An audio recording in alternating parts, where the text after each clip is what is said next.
We start with this, with Sandy Bigtree, who will give us a sense of Indigenous peoples, the original religious vision on the landscape that we now call the United States. It's appropriate that we start there. We'll note, too, that Brigham Young University sits on land that's the traditional homelands of the Shoshone and Ute peoples. So this is an appropriate start. Sandy, we'll turn it to you.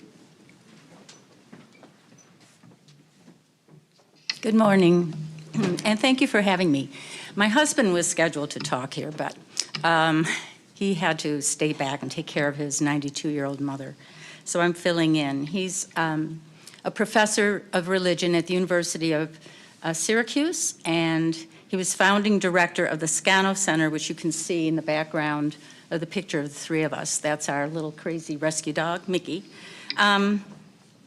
We live in Syracuse, New York. That is on the territory of the Onondaga Nation. And the Onondaga Nation are the firekeepers of the, what you know as Iroquois Confederacy, but we call ourselves Haudenosaunee. Iroquois was a name that was forced on us by the Jesuits. It's a colonized name. It's a degrading name. And the British referred to us as the 5 nations first and then 6 nations. That, again, is not what we call ourselves. We are the Haudenosaunee. And we have a tradition that goes back thousands of years, and it's one of peacemaking. The very category of religion came with the colonizers from Europe. We did not have a category for religion. We just lived peacefully in proper relationship with the natural world. We are not a faith-based religion. We have genuine relationships with one another and with the spirit that is embedded in every single non-human entity that we share our lives with on this planet. Not only share our lives, but they sustain ours. I hope you'll have the time to go over the banners that I was involved in organizing for the Smithsonian Institute. They had a traveling exhibit called Voices and Votes to commemorate the 250th celebration of European occupation in these lands. I'm going to give you a little background of the Haudenosaunee. I already explained about we have a lifestyle of living peacefully in harmony with this natural world, and I will go into more detail with that in a later talk. But at the time of colonization, the colonizers brought to this continent Christianity with the intention to establish Christendom all over the earth, and they were after our lands and our resources. I think that's an undeniable fact if you just give it a second thought. So we have a different relationship with Christianity. Our people greatly influenced the great thinkers of this planet.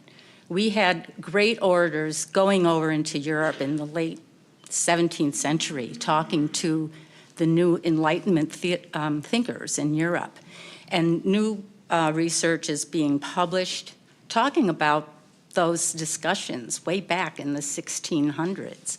The Wyandot, most notably, Gundyalunk was the main speaker, but they were under the wing of this great binding piece of the Haudenosaunee at that time.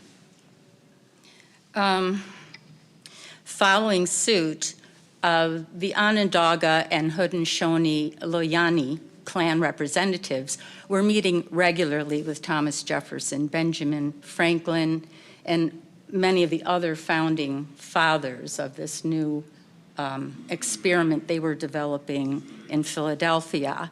The second floor of Independence Hall, in fact, was reserved as lodging for our clan Loyani to come and share with them this knowledge of peace. As we move into, the eve of the revolution, the British and the Americans, and minded, weeks before they made the split, they were all British, okay? So they were all working together in colonizing and Christianizing our people and trying to break down our matrilineal clan system of peace. The British, I'll start with Polly here, Cooper. These were Christian Oneida, individuals who broke from our Confederacy, and they fought with Washington. Polly Cooper was commemorated in a minted coin just this January by the United States to confuse the narrative of this relationship with the Haudenosaunee. She was not Haudenosaunee, she was, from our perspective, and it's harsh, a traitor. But she is being commemorated, and this is in part a way to spread propaganda and keep this history confused, right? So she fed corn to Washington's troops during the war. And John Shenandoah, who is another Onondaga so-called Christianized war chief, fought with Washington, and he too is commemorated. In Oneida right now, the only Oneida that were allowed to stay in their territory had to be Christian and profess to be Christian, and the rest were removed to Wisconsin. I'm going to move on to Joseph Brant. Have you all learned about Joseph Brant in history? Because they even learned all about Joseph Brant in England. He had lost his father at a very young age, and it was the first British superintendent of Indian Affairs that took him under his, I hate to say, well, guidance, I guess, and Christianized him. And he was trained, Joseph Brant was trained to be a missionary so that he could Christianize the Mohawk people. And he indeed translated the Bible into Mohawk so he could facilitate penetrating their minds and changing their minds. Again, I state the Haudenosaunee do not pray. They give gratitude for the life that sustains us. It's a very different orientation to the spirit of life and this regenerative force that we're all part of, correct? So Joseph Brant had, as a child, been trained. They changed his mind. And he was not Haudenosaunee. He had broken from the Haudenosaunee. So he was trained to become the war chief.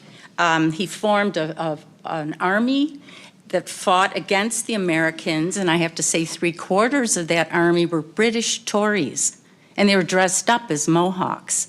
And I asked the London Archives, we're working with them on their commemoration of the 250th acknowledgement. And I said, did this indeed happen? And they said, it indeed did, yeah. And we thought, what is that all about? Exactly, what is that all about?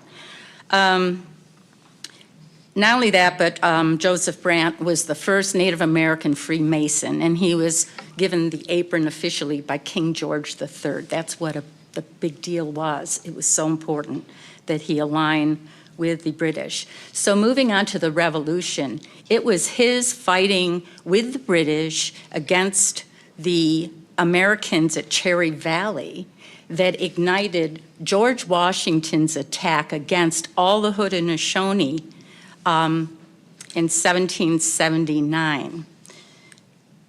The Haudenosaunee had made a treaty of neutrality. They did not fight in the Revolution. They said, this is a war between brother and son. We're staying out of that. We know what family disagreements can involve. So they wisely drew up this treaty and they stayed out of it.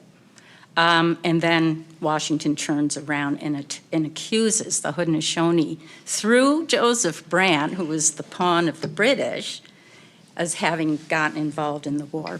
This was all like a plot. Okay, so this is what we're dealing with at the eve of the Revolution and during the Revolution. I want to say that the Haudenosaunee, prior to European contact, had influence up to Nova Scotia, out west to the Mississippi, south to the Carolinas.